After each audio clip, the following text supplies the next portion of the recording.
Somalia, Sudan, Syria, Yemen, Iraq, all emergency areas where the World Health Organization is working. We have with us Dr. Michel Thieren, the director of the emergency program in the World Health Organization, Cairo.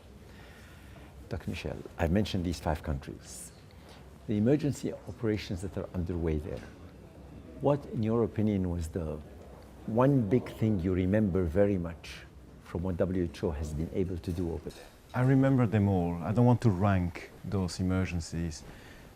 This is human sufferings and it's equal in the 5 countries. So now in Yemen we have a massive operations. We have declared now hundreds of thousands of cases of suspected cholera, and that's a massive caseload.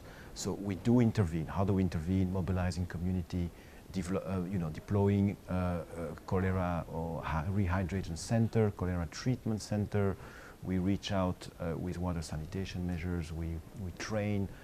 We have trained like 600 health workers to work. 600 health workers to be there working. To be trained and working with communities and then attending those cholera cases treatment. So are we on the way to contain it to some extent? Absolutely. And it's already showing that the cholera is really well attended.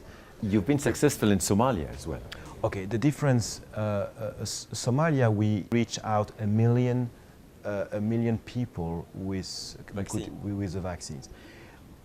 We didn't have as much opening in Yemen to do so. There is a number of factors that can explain that, but without going into detail, it shows that if you can intervene early, yes, with you get proper good intervention, results. you facilitate afterwards.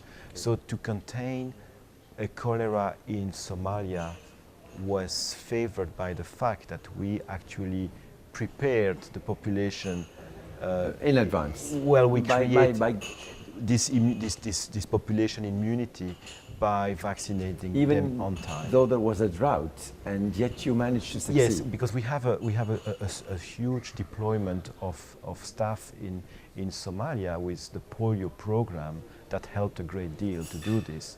So we could tap on that deployment. What was the role of World Health Organization with the King Salman Center? So that's a new partnership.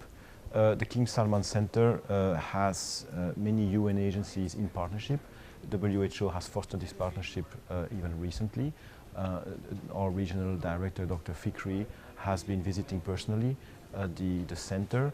We are now deploying a full-time staff member. Full-time? Full-time to be in the center in Riyadh, and that is promising. We have mobilized grants from the foundation, from the King Salman Center Foundation, and then we are investing now in even tightening up even more that partnership. We believe that they have resources, they wanted to invest properly, and they trust us to do so. And then we have already agreement for a number of countries. Yemen is one of them. Great. Thank you very much, Dr. Michel Thieren. Emergencies, though they still continue to be a main issue in this part of the world, WHO is there trying to help